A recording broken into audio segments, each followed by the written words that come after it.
You ever watch a pop-up food stall hire 5 new people the morning of a festival and wonder how they trust any of them near raw chicken? Turns out the secret is not a giant manual nobody reads, it is a training system built for speed. Most event vendors do not have time for a 2-hour lecture on bacteria because the tent opens in 20 minutes and the line is already forming. So smart vendors compress food safety into bite-sized lessons, literally teaching the bites before you serve the bites. Think of it like teaching someone to ride a bike by having them ride a bike, not by reading a pamphlet about wheels.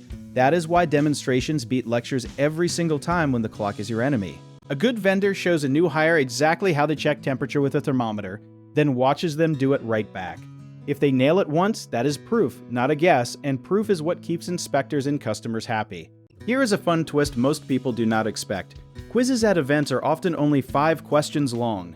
Why? Because research on training keeps showing that short, frequent checks stick better in memory than one giant test nobody wants to take. Picture a quiz asking what temperature keeps chicken safe. And the answer choices include something silly like 70 degrees just to see if people are paying attention. It is basically food safety trivia night, except the prize is not spilling anyone into a hospital bed. Now let us talk about sign-offs, which sound boring but are actually your safety net. A sign-off is just a signature or a check mark saying yes, this person watched the demo, passed the quiz, and is cleared to touch your funnel cakes. Without sign-offs, vendors have no proof anything happened if a health inspector shows up asking questions. With a sign-off, you have a paper trail, or more often now, a simple digital form filled out in under 1 minute. Some vendors worry this feels like too much red tape for a weekend gig. But here's the truth. A 1-page checklist is not red tape. It is basically an insurance policy that costs $0 and takes 5 minutes. History actually backs this up, because food safety training in the United States exploded after outbreaks in the 1990s forced restaurants and vendors to prove competence, not just claim it. That is where the idea of quick certifications, like ones lasting 15 or 30 minutes, really took off. There is also a psychological trick hiding in here, something trainers call the show-tell-do method.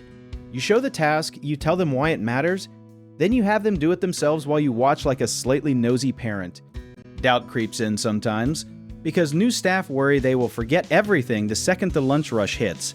That is exactly why lamented posters near the prep station work, little visual reminders that whisper temperature rules while your brain is busy handling 40 orders at once.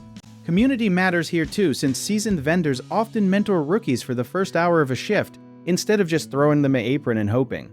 It is less boot camp, more buddy system, and it keeps everyone from turning a festival into a science experiment gone wrong. At the end of the day, quick quizzes, hands-on demonstrations, and simple sign-offs turn a chaotic morning into a system you can actually trust. It is not about mountains of paperwork. It is about proof, speed, and keeping your customers safer than a suspiciously cheap food truck parked outside a stadium. So if you are running events and want a smarter way to train, vet, and manage vendors without losing your mind, do you want to learn more about our company? Check out our links in the description.